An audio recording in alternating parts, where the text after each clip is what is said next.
everybody. Welcome to the Female Film Critics panel. And we're really excited today. We have returning guest, Mara Reinstein is here. And Mara, thank you so much for coming back. Thanks for asking me back, Rachel. I feel honored. Yeah, we had you on for the third episode of Female Film Critics panel, which is wild. Way back August 2020, when we were still all in trauma over the pandemic. I know. And we did it with Christy. Yes. The great Christy. And I don't miss that. I'm not going to lie.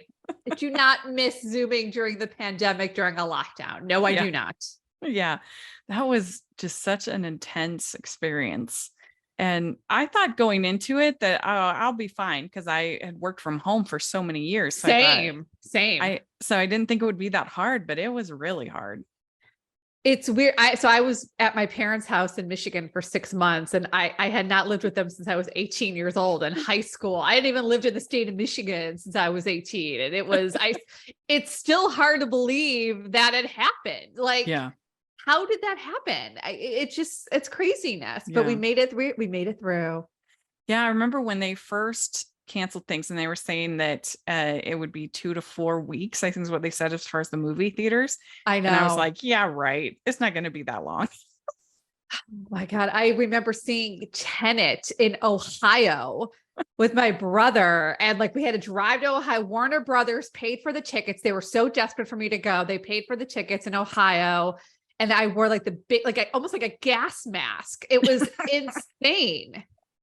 I don't even remember the movie because I was so like caught up in like, I can't eat popcorn. I can't do this. I need to wear, everything must be covered. It was, I mean, and boy, that movie, at least to me, I thought it was extremely disappointing. I did not care for it. I remember not liking it. I just remember wanting more, but I was so happy to be in a movie theater at the same time. Really happy. Yeah. Well, for people that might have missed you on the first time you came on, why don't you introduce yourself to the audience? Tell us a little about how you got started as a film critic and a columnist. So my name is Mara Reinstein. I'm an entertainment journalist. I used to just be a full-time movie critic for Us Weekly magazine. I used to do a little bit of film reviews, then I took over in 2011, and I was laid off from Us Weekly. It was bought up by new management in 2017. And I started my own website, maramovies.com. And then 6 months later, I was hired back at Us Weekly to be the movie critic. So not full time. I was also doing a lot of editing the first time around. And I was at Us for a very, very long time. And I now still do about 1 to 2 reviews a week. You can find it in the back of Us Weekly in the review section. I also do a review once a month for Reader's Digest at print. And I used to do movie recaps for Sirius XM, and then they closed down the channel, which still makes me very sad. So no longer on the radio. But you can find my work every week. But I also, it's just a small part of, sorry, I'm so totally rambling about who I am and what I do. But being a movie critic is just actually now these days, because it's so hard to make a living. It's almost impossible unless I don't want to name names. Unless you're a certain person, you cannot make a decent living as a full-time movie critic. So I do a lot of other really fun, wear a lot of really other fun hats in my job, such as interviewing a lot of talent and writing about talent, and doing just a lot of different other kinds of entertainment and celebrity writing, which is really fun and rewarding. So there you go. Yeah, it is true that it is almost impossible. I mean, you even saw it this last week with the A.O. Scott retirement thing, that like even the person who seemingly like had it, like what we all are dreaming of. Right. Well, he's not retiring, just to be clear. He's moving to review books. Oh, right. That's a big difference. Big difference. Yeah, that's true. Yeah. But it was just like, oh, wow. Even like the big goal is, I know. I was just like, oh, that's so discouraging. It was discouraging. And his column made me sad because he hit on a lot of good points. And I mean, I guess we can get into this later, but the job isn't the same. And I guess that's also why it's not my main job anymore, just because it's really, really changed and not necessarily for the better. Yeah. Yeah. It's kind of funny. I had started doing reviews for Friday Flicks on Good Things Utah, which was super fun and I enjoyed it. But a lot of people thought, oh, like she's made it or something. And I'm like, no, they paid me $0. Nothing. Yeah, I know. I used to do that I'm originally from Detroit, and I used to do it with a couple other people for a local TV show in Detroit. I would go to the Fox headquarters in New York City and they would beam me in, and I would do it every Friday, but then they wouldn't pay me. And in the beginning, I would do it just for the publicity. And then after a year, I'm like, you got to pay me. And they said no. And that was the end of it. So, right. Yeah. A lot of these so-called high profile gigs, yes, they're nice, but they pay, I mean, that paid $0. I mean, Rachel, it gets paid $0. And so it's not easy. Like you do get free screening. It's good PR though. It's good PR. Yeah, good PR, and you get practice on live TV, which is helpful. And absolutely, it was only 2 times a month. I mean, I hopefully I'll still get to keep doing it because I thought it was fun. But yeah, it's just like people's perception of it is like, oh wow, this is like her big moment, and I'm like, not really. Well, yes and no.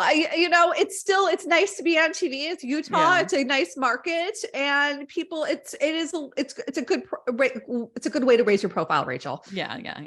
That's why I hope I keep getting to do it. But anyway, it's just I think people probably don't realize that that people don't get paid for a lot of the gigs that people probably think are paid gigs aren't actually, or very little. Right. Yeah. I will say even my weekly Sirius XM gig paid a whopping $100 a week. Yeah. $100 a week. I guess I can say it now because it's over, but didn't do it for the money. No. But you've done so many cool interviews. And so I'm curious, I do interviews myself. So what is your sort of process in getting ready for an interview, and what are some of your favorites that you've done? Oh God, I've done so many just this year alone that haven't even been out yet because you do them in advance. The process depends on the person, and it depends how much time you're getting with the person. There's a lot of variables that go into preparing for an interview. The bare bones answer is that I literally have a notebook and I will write questions in the notebook and go from there. Now, the thing is, I don't do as many live interviews, or I do live interviews. That's a whole other thing. I don't do many in-person interviews anymore because Zoom. I mean, it's convenient, yes, but once celebrities realized that they could do an interview over Zoom, the in-person interview became almost like a dinosaur because they don't want to do it anymore. So when I used to do the in-person interviews, I never had notes with me. I still don't have notes. I think the minute you look down at a piece of paper, you lose the audience. So I never do it. It's not even a matter of memorization. It's just sort of like you have ideas that you want to address and you get to it. If you don't, I don't stick hard and fast to every question because I want to listen to the answers, and maybe it will go into a different direction. You want every interview to be more of a conversation and not an interview. So that's really the process. I also do, especially the past few years, I moderate a lot of panels, which is a different beast altogether. It's basically doing an interview in front of a live audience, and it can be one person or it could be 8 people. And even that, I do not have no cards with me because you don't want to use it as a crutch. You want to be live and engaged and make it more of a lively conversation. Yeah. I mean, most of my interviews have been over Zoom. I've done a couple live at festivals, like at Sundance. I've done a few interviews there, but I mean, partly because I'm in Utah and people just, it's not like a big premiere place. So right. That's probably why. But yeah, I mean, it is nice doing the Zoom interviews because you can have like their IMDb open. It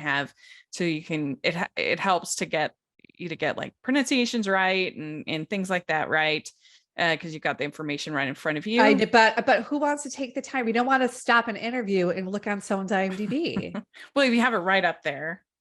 I guess. Yeah. I don't know, Rachel, I honestly disagree. I Yeah. don't like the Zoom interview. I mean, it's better than a phone interview. And I've done great interviews on phone and Zoom, but it cannot beat the in-person. The last in-person, I just, and again, I'm not even talking panels, which is live. Fine. Yeah. I did a interview with Sam Waterston, who's been on Law and Order forever, like New York City legend.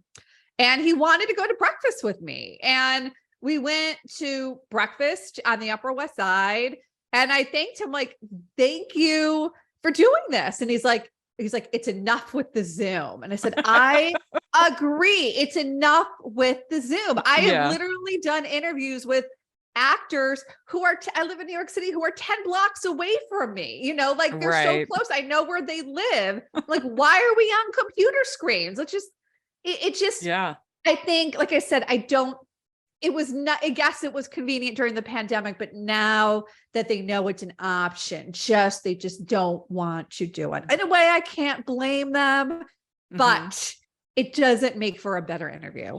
It just doesn't. Were most of your interviews pre-pandemic, like parts of junkets, you'd say, or just? Yeah, I know. I never do junkets because I, to be honest, I do a lot of, like, you know, cooperative cover story interviews for more high profile outlets. And you don't want a junket interview that is, I understand that this is, you know, it's convenient for a lot of people and that is the norm, but the junket interviews, when I used to do them all the time, you know, 15, 20 years ago, but if they're round table, forget it. Everyone gets the same answers. And if it's one-on-one, you bring them in, you get 10 minutes, there's 1,000 people in the room and they leave. So once in a while I would do it. I did a Margot Robbie cover story on a junket actually is Margot Robbie and Rosie Perez for one of the Birds of Prey. Yeah. For that movie. But it was chaotic. Again, like they're running late, you're shuffled into a room,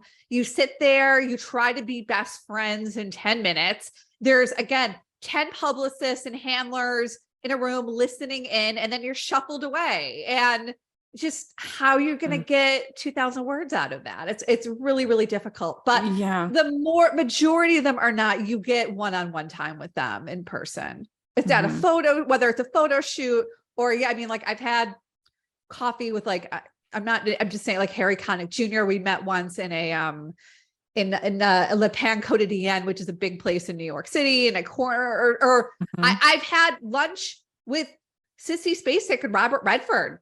We cleared out a restaurant and we had lunch. Yeah. He ordered a chicken salad sandwich off the menu and Sissy Spacek and I had tea. I just couldn't eat. I was starving, but I could not get down food. So I just watched him demolish this chicken salad sandwich in this restaurant. But whole restaurant cleared out, 2 publicists sitting way, way, way in the back, couldn't hear us.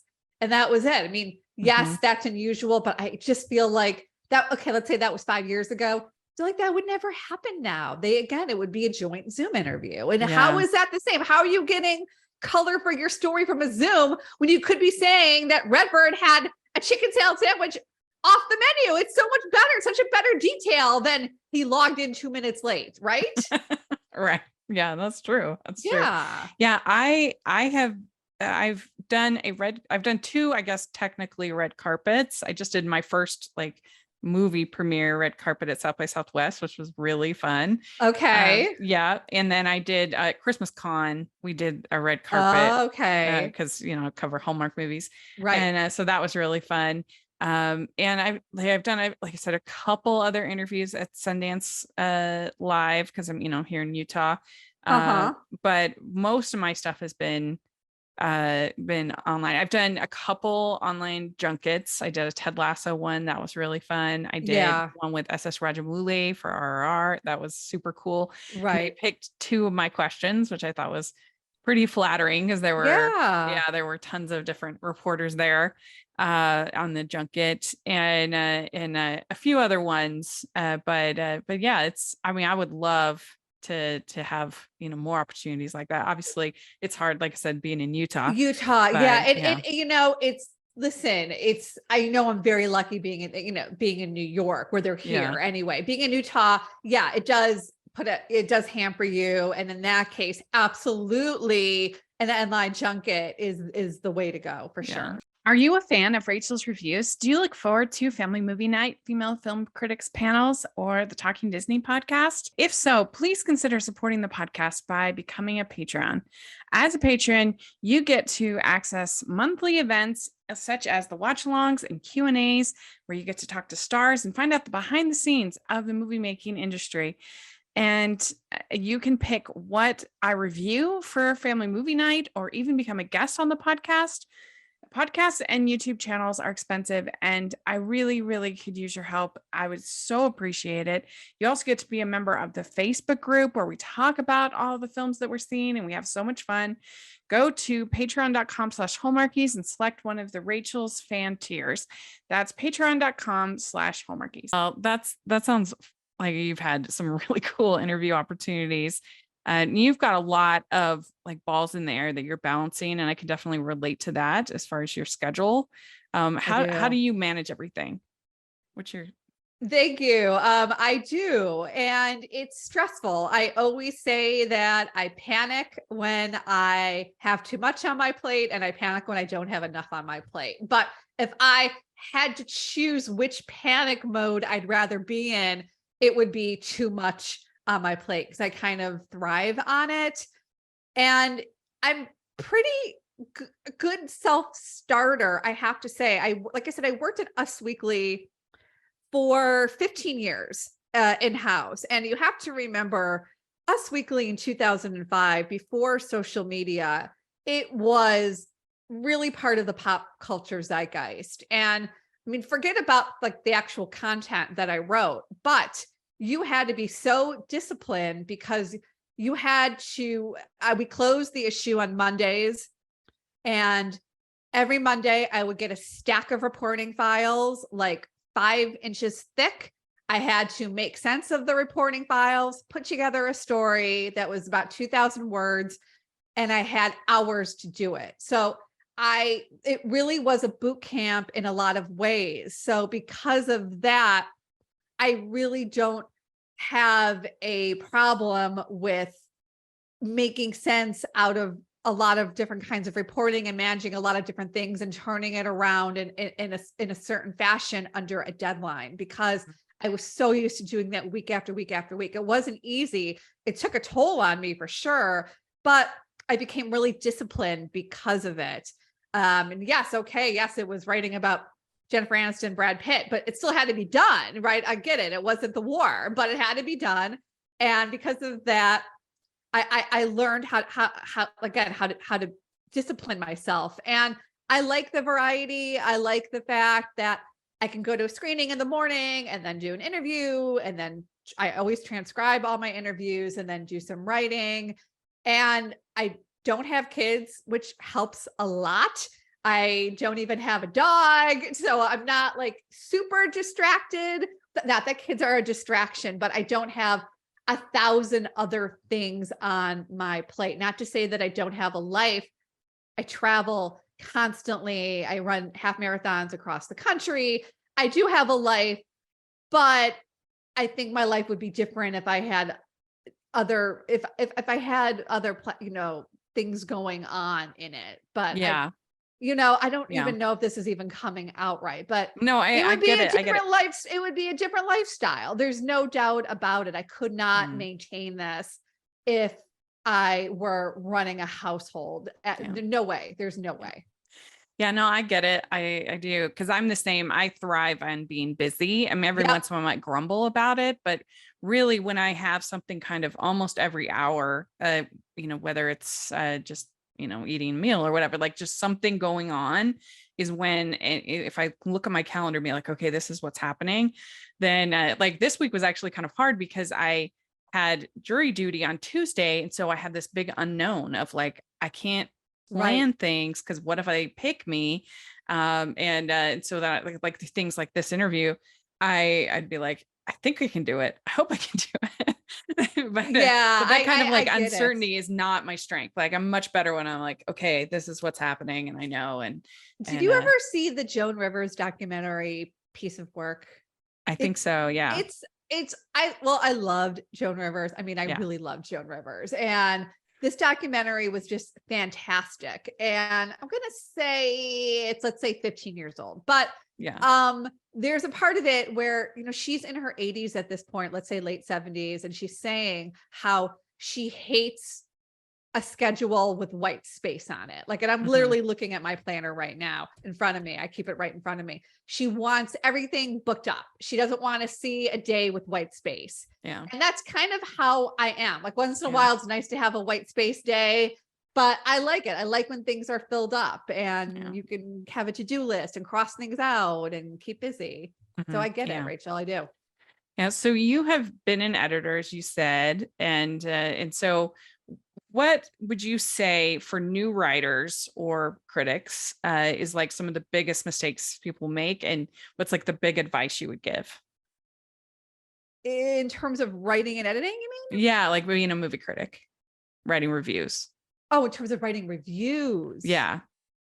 Okay, that's a different story than you know, like writing about like famous people. But writing reviews, there's oh my God. It's writing reviews. It's so different now than even when I started. Now I sound like someone who's been doing this since this age, but no, I mean, I didn't even start that long ago. Although I actually started doing it when I was a teenager, whatever. But I think there's a problem with the fact that the tail is wagging the dog at this point with a lot of critics. In that they kind of listen to the buzz and listen to what film Twitter is saying and base the reviews on that. Like, I don't know if a lot of critics are actually forming completely unfiltered, objective opinions anymore because they're scared. And this is a little bit what Tony Scott said in his goodbye column in the New York Times, is that like, there's a fear of it. Movie reviewing is now almost like a sport. And that there's a fear that if your team isn't winning, you don't want to write a review where your team is going to lose, because then you get blowback from that. Yeah. And it's a real problem. Like if you see a movie that, you know, I didn't really like Everything Everywhere All at Once. I really didn't. I gave it a mixed review in Us. I never really got the appeal. I like parts of it, but it became like this tidal wave of, if you didn't like the movie, something is wrong with you. Like, you're not cool enough. You're not hip enough. You're not young enough. You're not old enough. Like, and that's just one movie. There's so many movies that are like that. And because of that, no one really there's like this sheep mentality to it. And I really believe that younger critics fall into it because they don't want to go against the grain. And like, they don't want to be the one splat on Rotten Tomatoes where everyone is fresh. It's a problem. It's really a problem. And that has nothing to even do with the movies themselves, which is a whole other thing, but that's a real problem with movie criticism these days. Because it's hard when you're that contrary opinion. Yeah, it is hard. Movie. It's really hard. Yeah. And there is hard. There's also, I don't even know if I can say this delicately enough, but you don't want to rock the boat in a lot of ways. Like you know, a certain movie, like you don't want to get called because of cancel culture. Forget even being canceled. You just don't want to be called out. Like if you don't like Wonder Woman, oh, you're not a feminist, like that kind of thing. Like that's the world we live in. Like we're gonna see that coming up with this Little Mermaid. Like if you don't like it, you're racist, you're a terrible person. And not that there aren't racists who don't like the movie. That will be a thing, but not everybody who dislikes it is racist. It's really out of control. And I also like, to that end, Black Panther 2. There were critics who were saying, or I should say critics, there were people in the film Twitter world who were saying that if you're white, you shouldn't be seeing Black Panther 2 because you can't criticize it correctly. I'm just like, what is this what it's come to now, that I can't even see a Marvel movie because I might look at it in the wrong lens? And like, these voices get so loud. And how, if you're now a 25-year-old critic, how do you not let that affect you? Of course it's going to affect you. It affects me, and I'm in my 40s. So Rachel, it's really become, like I said, I think it's spiraling and in not a good way. And if it reaches all the way to the upper echelon of the New York Times, of course it's going to trickle down to the little people like you and me and people who are just starting out. And oh my gosh, social media, I don't want to say it's bad in all ways, like make it a blanket statement, but I don't see how this is helping. How is this helping? Well, and the other thing too is that, like, if you don't be bold and state how you actually feel, I feel like people are going to get onto that real quick, and your like reliability as a critic is going to, like, so it may be easier at the beginning, like, but it as a whole in your career, I don't think I don't think it actually will serve you well. That, you know, if people know, we all know who the shills are. We know. Well, there's that. I mean, we didn't even discuss this, Rachel. Yes, there are shills. There are people who get paid to go out and to see these premiere. Literally, I will definitely not name names here, but there are studios who will pay people to go to a premiere and sit at the premiere and wink, wink, please, you know, shout from the rooftops how great this movie is from social media. And that creates buzz. And it is insane how like few people in the real world realize that this is a thing. Like, and even if it's not like an outright payment, if like they're being rewarded in other ways, like it takes a strong person with integrity to be given a trip to London or being, you know, wine to dine at a premiere. It takes a strong person to be like, yeah, you did all that for me, but I still didn't like your movie. It does. And frankly, I don't know if you can do it.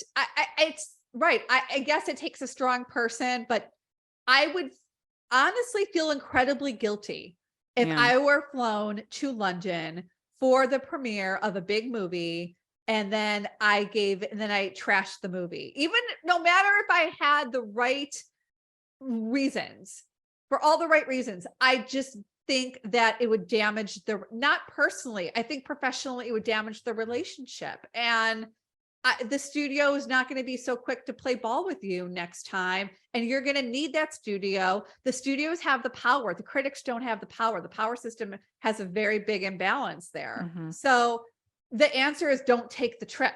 That's what I was going to say. That's why I'm not invited.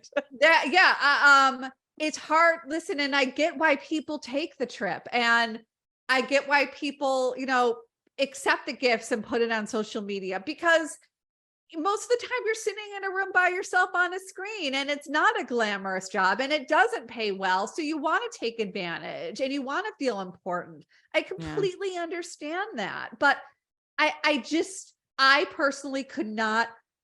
I would feel pressure to give that movie a good review, and I probably would give it a good review. I mean, I honestly probably would. And I am strong, but I know, like, you've got to wait. Like, do you want to win the battle and give it a bad review, or do you want to lose the war and break the entire relationship with the studio? Because that's what you're doing when you do that.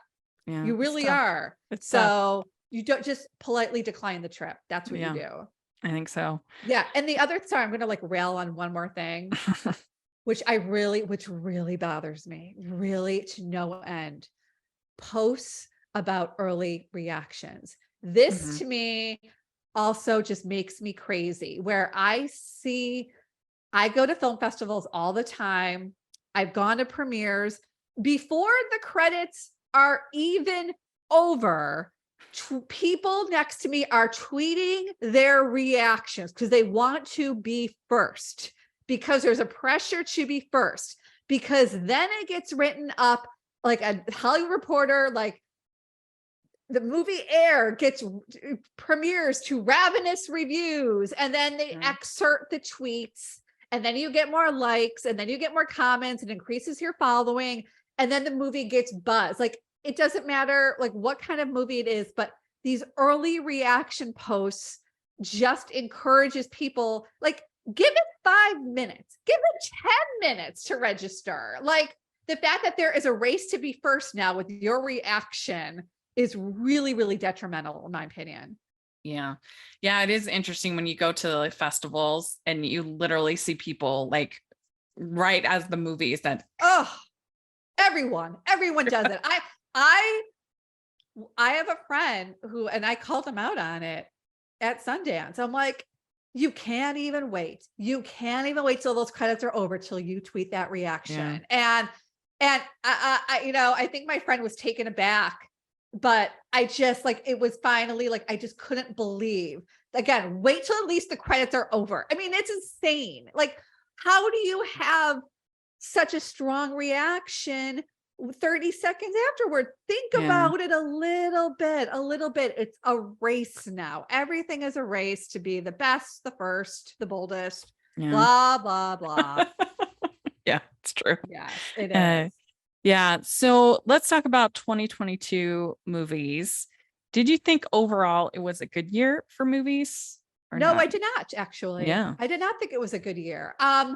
I think 2023 is already a better year than 2022. I think like you still had after effects of the pandemic, people were limited. You have to remember Top Gun Maverick, which was my #1 movie. That was a 2020 release, and that got bumped to 2022. That's not even a 22 movie in a way. It was filmed in 2019. So I don't think it was especially good. And again, I do admire Everything Everywhere All at Once in a lot of ways. I like that it was original.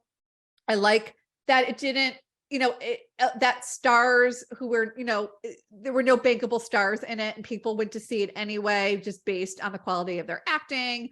And what's not to like about Michelle Yeoh and Jamie Lee Curtis, great likable actors, but I don't love it. I thought, like, once they enter the multi-universe, I completely checked out of it. I completely lost me. The festival movies, I thought, were a lot of disappointments. Telluride, which I love. I love going to Telluride. I've seen some fantastic movies at Telluride. I thought it was an off year. Empire of Light. That was disappointing. The Bones and All, the cannibal movie. Really, it was not for me at all. Even Women Talking, I thought, okay, is this all there is on the movie? Is this all there is? It's women talking. And is that enough? Like, I saw that in New York Film Festival, and I have to say it was better than I expected, because I just, from the premise and everything, was like, oh, this is going to be really preachy and really like annoying. Yeah. And it wasn't. Like, it was pretty well-rounded characters, and it wasn't like men are terrible, women are great. Like, right. I can see why she won the adapted screenplay. It was Sarah Polley did a nice job writing it, but it just, I don't know. I just wanted a little bit more out of the movie, quite frankly. Like, it wasn't my favorite or anything, but I guess low expectations did help with that one, because I was just, but I did have tons of unpopular opinions last year. It was like, year. I get even like The Whale. The Whale. I know a lot of people who hated The Whale, and they were just kind of saw it for curiosity because of Brendan Fraser. And I love Darren Aronofsky. I'm such a fan of his work. And I came out of the movie, I'm like, really? Like, I don't know. It didn't do that much for me. I thought it was kind of stagey. And when he wasn't on the screen, I thought like I wasn't really engaged with the story. So I think because people are like, oh, you only like Hallmark movies, like sweet, fun, silly movies. And I'm like, that's not true. And like, for me, something being like wallowing in misery isn't necessarily more realistic than something that's like more sweet and simple. And in this case, I just felt like everybody, pretty much everyone that I know, even people that are pretty heavy in, depression and other things, they still have like moments. Sure. joy in their life, like moments of happiness. And especially that daughter character was just so miserable. And just, I said, the only I thing that makes sense is know. if this is a serial killer origin story. That's the only thing I that makes know, sense to just me. like the I mean, anger, like the anger in every scene. come on. Yeah. And I should say the other big movie that was at Telluride was Tar. And Yeah. Tar was a movie that, again, I really admired Tar, Yeah.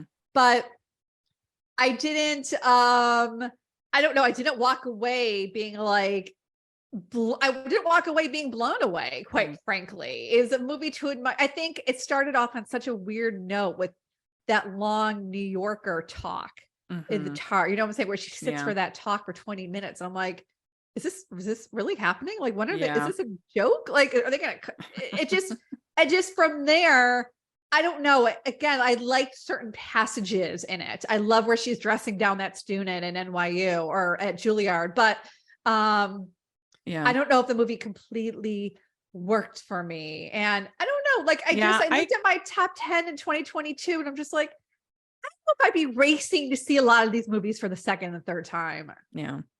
Yeah, I agree on Tar. I did give it a recommendation just for the performances. Yes, and I think it's well directed.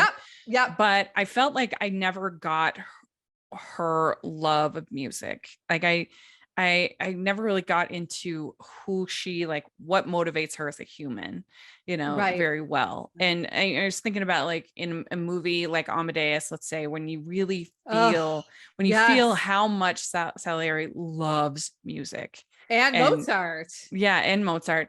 And like where he just kind of gets lifted away with it, and thinking about it. And it does so much to build his character. And obviously every movie can't be Amadeus, I'm aware of that, but like I just wanted to know, I wanted to get inside her more and really understand what was it that she loved about it. And I think that would have helped kind of understand her motivation on so many different levels. And then I thought the last third of the movie got really confusing and messy. And I was like, what is happening? Why is she in Korea? I know, where is she? I lost track of her. Me too. The dog. I know. It just, I know. I agree. I think there was just like Todd Field, I think, kept the audiences at arm's length throughout that movie. Well, and she says at the beginning that you never have any breakthroughs in performance. It's all in rehearsal. And I think that because they made that choice, you never got like that sense of scope, because it was always like, when you're rehearsing, you stop and you start and you stop and you start. And I just wanted like a few more moments where she got swept away by what she was doing. And I think that would have made her a more like nuanced, interesting character, because she wouldn't just be like villain.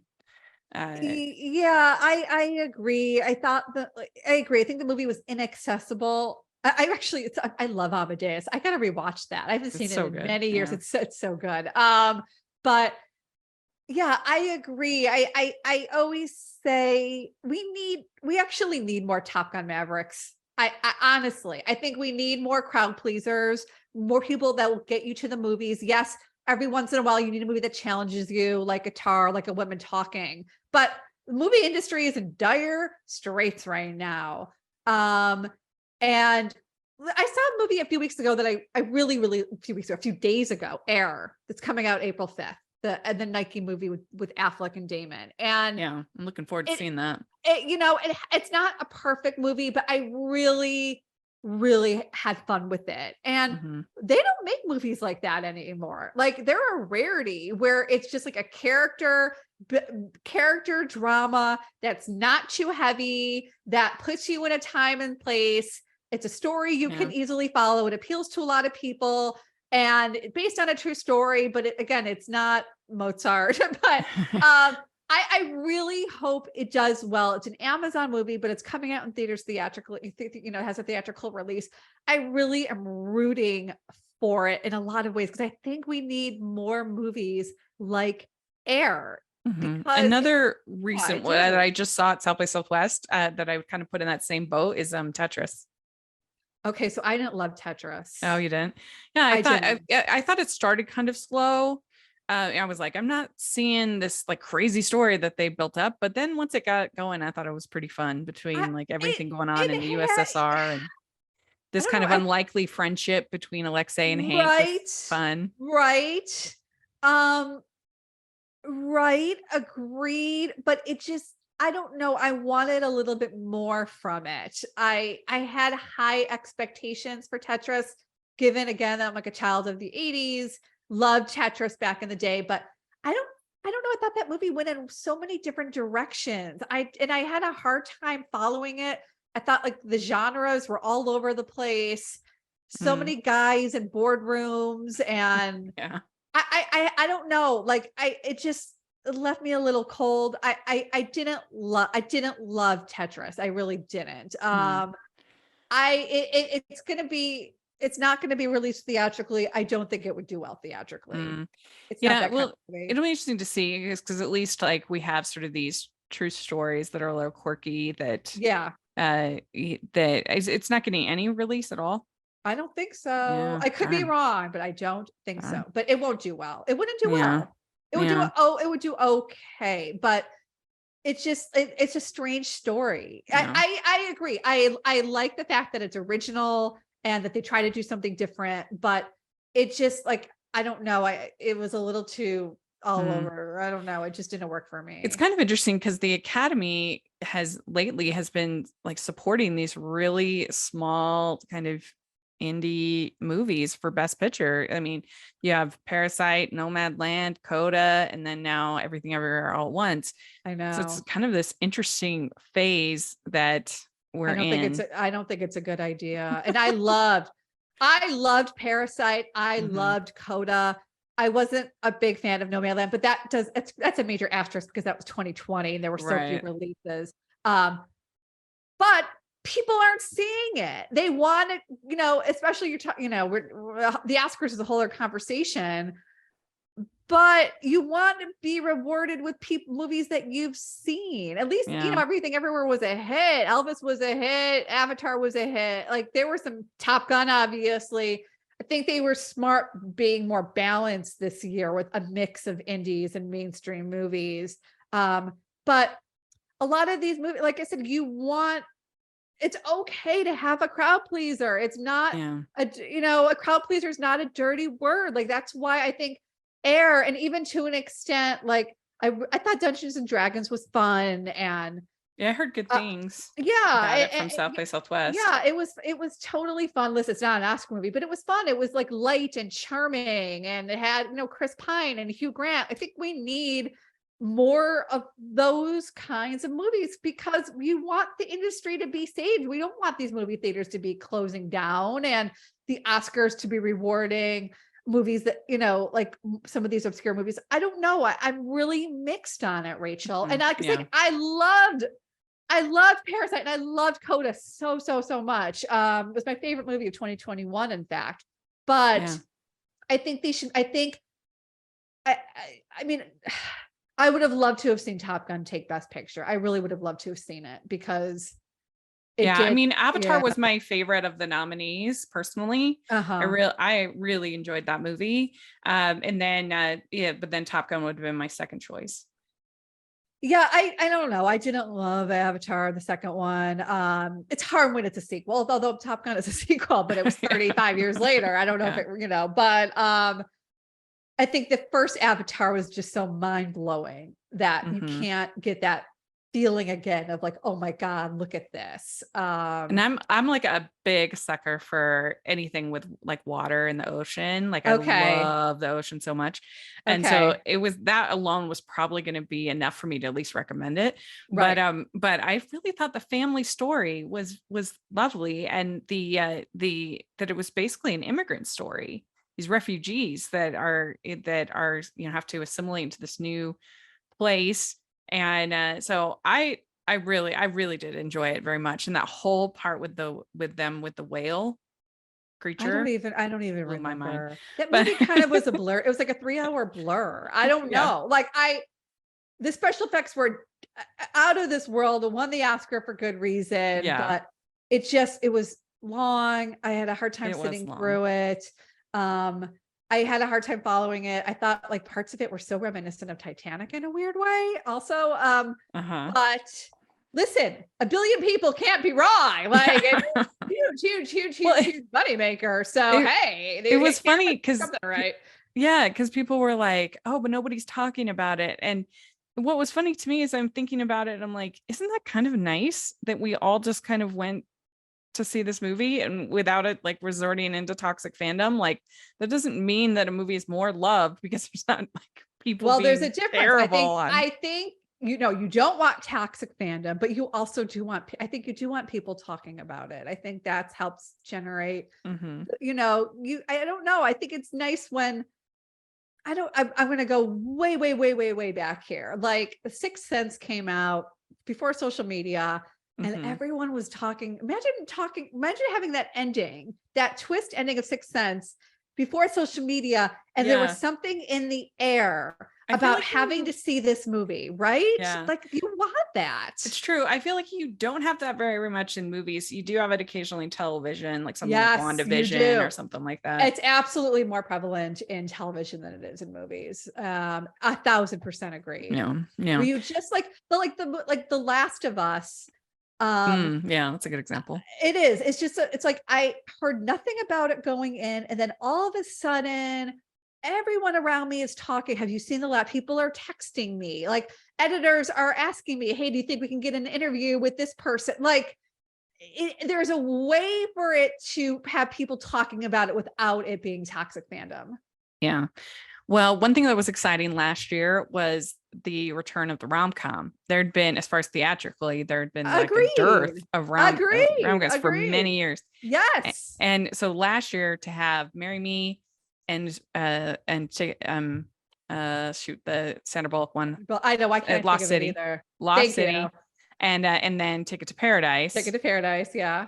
To have all three of those all come out, all do pretty well. And now we're seeing even this year, there's more rom-coms. And as somebody who covers rom-coms on my podcast, that is very exciting because, just for so long, it was no secret that basically Hollywood's making movies for 17-year-old boys. I know. And I liked Shotgun Wedding too. I don't know about you. Yeah. I wasn't. Did you not like it? I didn't love it. No. And I didn't like Marry Me. I preferred Shotgun Wedding, but what is it with Jennifer Lopez in wedding movies? She loves the wedding movie. She loves the wedding movie. I don't know. I watched it on a laptop by myself.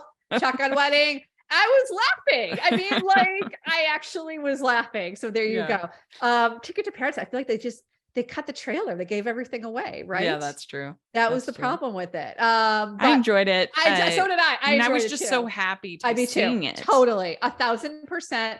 I was so looking forward to the screening. I was like almost like skipping into the screening rooms. I was so happy. I'm like, now this is my reward for sitting through Bones and All. I got to see George Clooney and Julia Roberts in Bali or wherever the hell they filmed it. And just like, I am in bliss right now. And their characters were extremely unlikable. I mean, what they were doing for their to their daughter and Rachel, they had so much chemistry and there was so much charisma. I enjoyed it. Even if Rachel, there's no way that girl should have been marrying that guy at 22. No, they should have done more. They still shouldn't lie to her. They should have done more to stop that wedding. They were, I'm sorry. Like they should have dragged her onto that plane. And I'm not even a parent and I feel very strongly about this, but there's no way my kid who just graduated law school is like, okay, now I'm moving to Bali with a seaweed farmer. The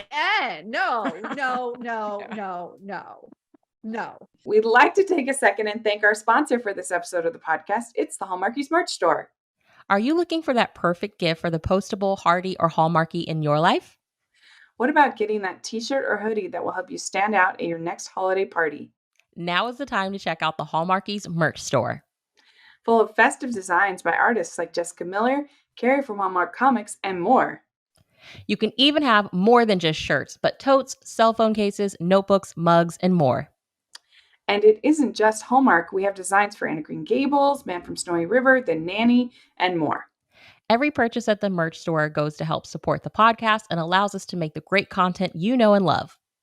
There are frequent sales, so go to tpublic.com/stores/Hallmarkies or see the link in the description.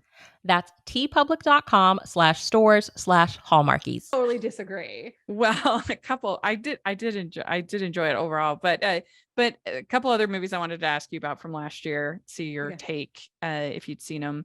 What did you think? Did you get to see Marcel the Shell?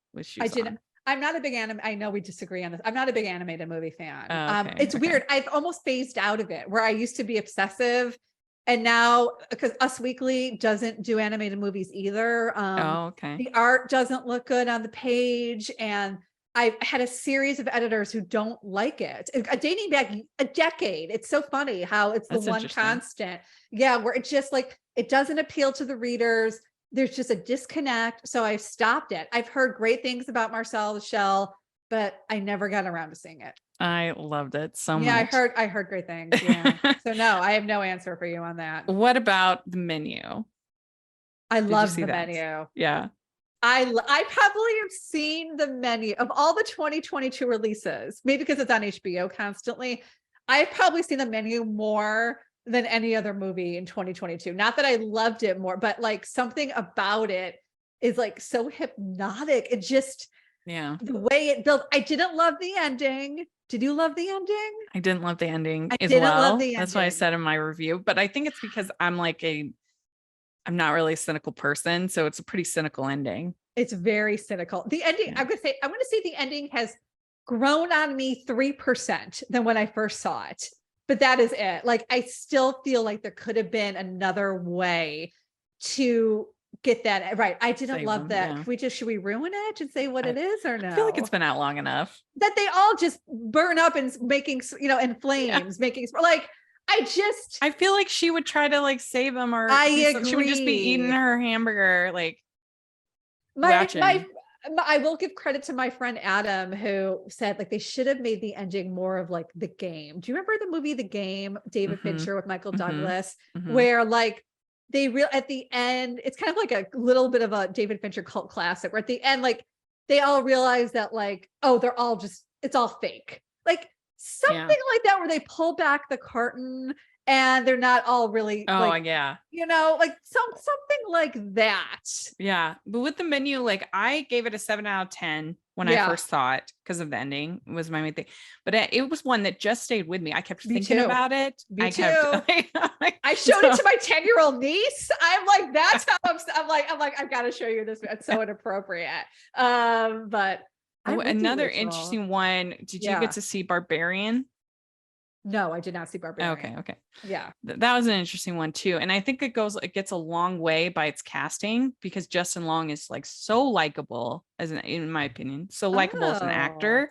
Okay. So to have him playing this like smarmy Me Too guy, it kept you, because you just, at least for me, I inherently like him, but he's not playing this good person. So and it was very surprising. Everything that happened, I was like, oh. All right. Well, duly noted on Barbarian. No, I didn't catch it. So I think it's on Hulu, I think. Okay. All right. So I'm a 1 for 3. Sorry. Okay. That's okay. But I love that you asked me about The Menu, because I'm weirdly obsessed with it. Yeah. Well, so another one that I had was Elvis. What did you think? Despite all of Elvis's flaws, I really liked it. And and I don't know what the heck, the Tom Hanks performance is still confounding to me. Again, I'm going to credit my friend Matt this time, who said he's trying for both an Oscar and a Razzie in that performance, which is kind of true. Like, right. But I don't know, like especially that second half, that Vegas special. Oh my, like, I don't know. I think it's one of my favorite Baz Luhrmann movies. Yeah. I was really dazzled by it. I thought it was really, really good. I kind of would have, if it would have been me, I would have ended it at that special, because it's such a triumphant moment for him. Like, there's no need to tell. No, there's no reason. You don't think that you have to tell the whole, like, why not treat it like Walk the Line, where it's just about this one part of his life, as opposed to feeling like you have to tell the whole story. Right. It was womb to tomb. I will give you that. It's a lot to take in, But I think it kind of befits Elvis's personality that it's everything, talk about everything everywhere all at once. Like that was really what Elvis was all about, right? And like all that extravagance. And I think he had to do it that way. I don't think you can single out like one chapter or a couple chapters. I don't think it would have done it justice. And I don't see how you can cut Vegas, and that's what you'd be cutting out if you ended at the comeback special. And I don't know, it would seem a little disingenuous to me because Johnny Cash lived a fairly quiet life after, he got together with Jim Carter, and then they kind of lived happily ever after. There was no story there for 30 years, right? Like he had a minor comeback in the 90s with 9 Inch Nails, but okay, not really. But there was more to say with Elvis because the Vegas thing was huge. The breakup with Priscilla was huge. Him turning down, I'm glad they even mentioned him turning down A Star Is Born because I think it really might have changed the course of events being in a movie with Barbara Streisand. So, and I love that they ended on crazy, not even an Elvis song, that Righteous Brothers song and Unchained Melody. And I thought it was so moving hearing Austin Butler do that, sitting there at that piano and singing that song. No, I really liked Elvis. Yeah, it was so agree fun. to disagree, Rachel. Sorry. I did really like it too. But I was just thinking this would be such like a great way. Yeah, this would be such a great spot to like, triumphant moment for him to kind of end and be like, this is what he did. But I see your point. I can see your point. Well, and I was going to ask about Everything Everywhere All at Once, but you already talked about that. But for me, I basically agree with it. I did recommend it because it's just like creative and fun and I enjoyed it. But I actually saw it on the same day as The Northman, which is kind of funny. Oh, I love The Northman. It's a lot for one day. It's a lot. Yeah. That's a crazy movie. Yeah. But the thing about it for me is that I just felt like it was a little try hard. And evidently they tried hard enough because but it was just like trying too hard to be quirky, trying too hard to be I agree with especially you. Once they got with the Rocks. I was like, oh, that's the same thing with me. I thought the Rocks pushed it over the edge for me. And they it was like a kitchen sink movie for me. Like it tried to do too much. And I thought actually that first act in the laundromat was very compelling. Like just the chaos of getting Evelyn's life, like establishing where she is. And I wish they wouldn't have taken the multiverse direction. I would have liked to have seen her figure it out without the bells and whistles of the multiverse. I thought it was almost a cheat. That I kind of wish it had just been about their marriage. Exactly. Yeah. And about the family and the dynamic and how, like I said, how do you get on board with like your being in debt and your daughter coming out, all of that's on her plate. I don't know. Like I said, I thought it was a cheat to go into a multi-universe like that. And I didn't like I said, I didn't put it on Rotten Tomatoes. I almost never do anymore. I would have given it a split. I think a lot of my friends, and I know for a fact, a lot of my friends of all ages did not take to that movie. They really didn't. Some did, but a lot did not. I think it's more polarizing than people think. Yeah, I gave it a 6 out of 10. So mild recommendation. Yeah. For me.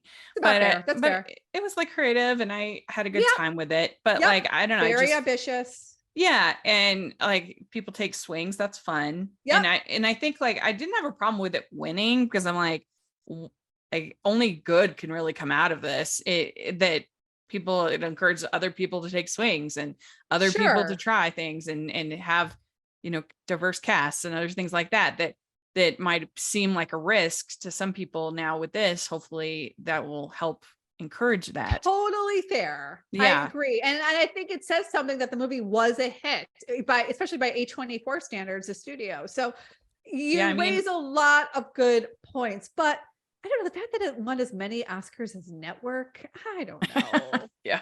I mean, A24 cleaned up. They won when you include Brendan Fraser. They won almost every category they were nominated. I know. You know what A24 movie I really liked last year, and I recommend that people see it, is Bodies, Bodies, Bodies. Oh, okay. Did you ever see it? I didn't see it.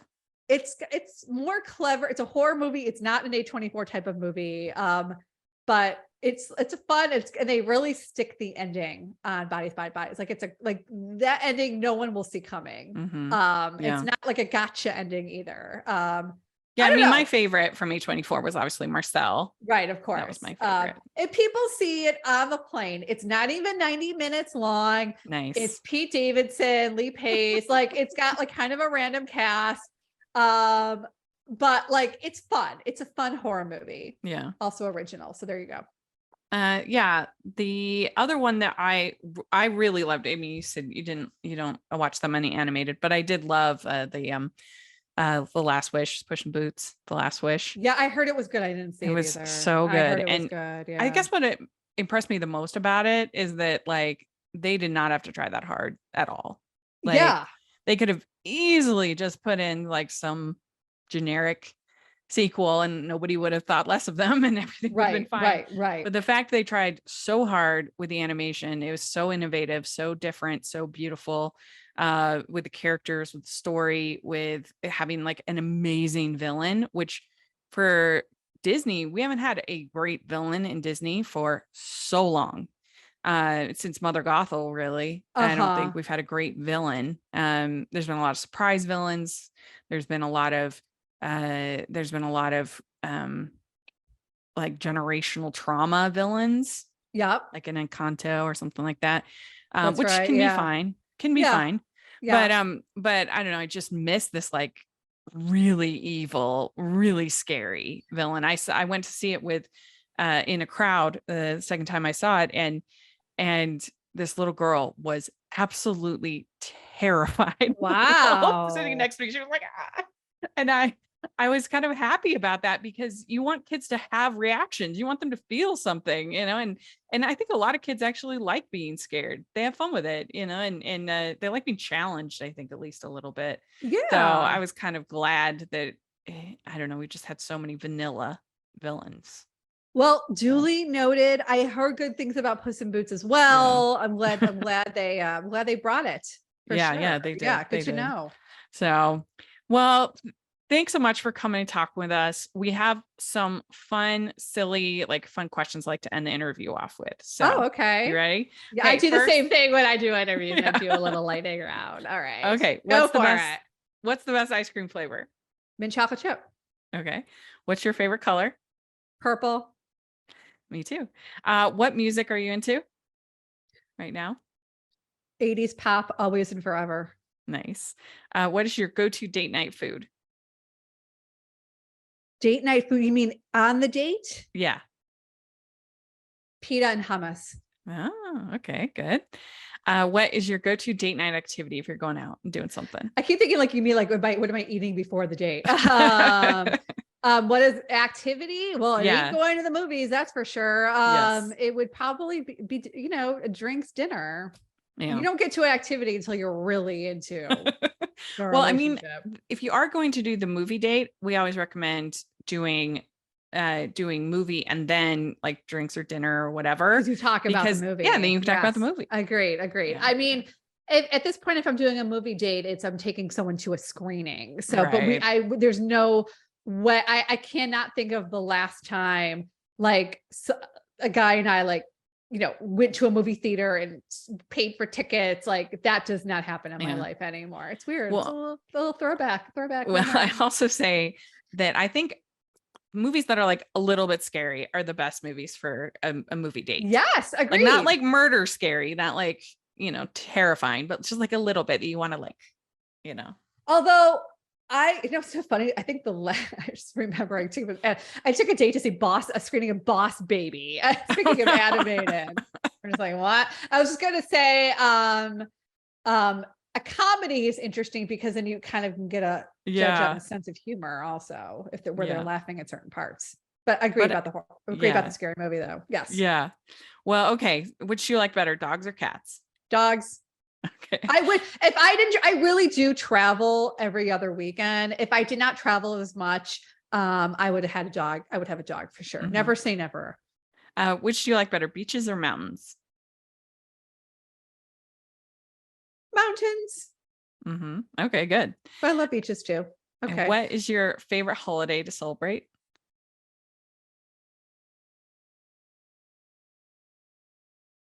I'm not a big holiday person. I would say Thanksgiving. Okay, good. Yeah. Food, All good right. food. Yeah. Last question. What is your favorite Hallmark or romantic movie? I don't watch Hallmark movies. I know, sacrilege. I love a Nancy Meyers movie. Give me Nice. any Nancy Meyers. I'm praying that the one that Netflix canceled gets picked up by somebody. I'm desperate to see Me too. Scarlett Johansson and Owen Wilson and Michael Fassbender and Penelope Cruz in a Nancy Meyers movie. I need for it to happen starting tomorrow. Mhm. I was soft on The Intern even the first time I saw it. It's grown on me. All of them. I love The Holiday. I love Something's Gotta Give. I'll even The only thing about The Intern that annoys me is that she takes blame for her husband's oh affair. my God, Rachel. And I'm like, it is just because she's like working too hard and not there enough. And I'm like, no. I said in my review that like, where's Miranda Priestley when you need her to smack some sense into this girl? Honestly, she needed right? Like, all right, why is she crying and blaming herself and then wanting to take him back? Like that, I think Anne Hathaway cried. I think the character should not have cried as much as she should have in The Intern. I agree with you, but there's something about it that's so comforting. Nancy Meyers movies dating back to like even like irreconcilable differences, private in her 80s movies. Or Baby Boom. Oh my God, I love Baby Boom. I just watched it. It was just on Showtime. Like there is something like so aspirational and so comforting about them. I want to live inside them, and I watch them over and over again. And yeah, I've interviewed her a couple times. I really admire her. And so yeah, I don't love It's Complicated. That's my least favorite. So ixnay on It's Complicated. But other than that, give me a Nancy Meyers marathon. I am completely in heaven. Yes. Yeah, when they announced it and everyone was like 130 million, I'm like, we don't even know. Like there's lots of rom-coms that have action set pieces, and that, like we don't even know what the movie is. Like just because it's a rom-com 130 million, like it could be like Romancing the Stone and have like action set pieces, and let's say there isn't, because she never does that. But I don't care. You know what? Yeah. Who says boo when these crappy action movies are $200 million? Right. And like, why is there such a double standard? I saw a movie. I mean, listen, Ant-Man, that must have cost hundreds of millions. The new one. I didn't think it was that great. I think. I didn't think it looked so great, quite frankly. And like, so who's calling the shots on that? Where's the financial manager on that? So what if the movie costs it's not coming out of your pocket? Right. So who cares? I'm not paying for it. Yeah. Netflix is part of my membership anyway. So like The Gray Man, like what did that do for me? Nothing. Right. I just interviewed the Russos, so I'm not saying anything about The Gray Man, but yeah, no, I agree. So the heck what? By the way, I also give I have to say I love Nora Ephron too. I love that all her movies, all the You've Got Mail and When Harry Met Sally. I mean, also classic. She's a legend. Legend. Yeah. Have you ever read her essays? Her books? Of course, I have her whole book. I have the whole thing. So good. Amazing. Yeah, such a talent. So, I would love for them that play that. The last thing that she did, that play. Yeah, I saw that. That was on great. Broadway. Oh, that one. She did two plays. Yeah. Lucky Guy. Too. Well, she did one off Broadway with her sister, and then she did the Tom Hanks one. Yeah. I would love for them to adapt that. Maybe they will. A movie. Yeah, that'd maybe be fun. they will. Yeah. Yeah. So. People were asking like who deserves the comeback after Brendan Fraser had to come back and Ke Kwan. And I say Meg Ryan all the way. She deserves. I would love to see her have a comeback. Don't even get me started. Okay, before we wrap up, I'll tell you one story. I did a huge deep dive story on Meg Ryan. Interviewed a bunch of people for it. Oh, really? Interviewed Rob Reiner, all her old directors. Edward Zwick talked to me, but James Mangold talked to me on the set of Indiana Jones, and the story never ran. And it burns a hole in my heart that it was for a major outlet. They just never, they just couldn't, even though it was assigned to me, the editors couldn't get it together and post a story on Meg Ryan. Every few months I would check in, and they dismantled it and they wanted it redone to just focus on one movie. And it still breaks my heart. I actually have a hard time watching like You've Got Mail and Kate and Leopold, because I'm reminded of like where we are in Meg Ryan's career, and the fact that those editors just never saw it fit to run that story. So I agree with you. Maybe Meg Ryan and my Meg Ryan story will have a comeback in the near future. But it was really interesting what they had to say about her. I even talked to the casting director of Top Gun, who cast her in Top Gun. Yeah. That's so cool. If any editor is listening, give me contact me, and we'll make it happen. Yeah. I would certainly read it. That's for sure. Thank you. Thank you. Right? I thought so. I got paid, and I'm like, it wasn't even about the money, I mean, it is, but it isn't like all that hard work. You want to see it. I know, my God, I interviewed so many people in the story. Oh my God, it breaks my heart still. But the bottom line is that I agree. And I think people love Meg Ryan, and hopefully we'll see someday, maybe. Yeah. I'd love to see Meg Ryan or also Jennifer Grey. I think that would be a fun one to get a resurgence. Yes, agree. Jennifer Grey, I don't know if she ever really went away though. She just never not in the same way as not in the same way. Yeah. Jennifer Grey just, where do you go after Dirty Dancing? And she changed her appearance, and she had a kind of a different lot than Meg Ryan. But I love Jennifer Grey. A great interview. One of my all-time favorites, Jennifer Grey. Yeah. That's so cool.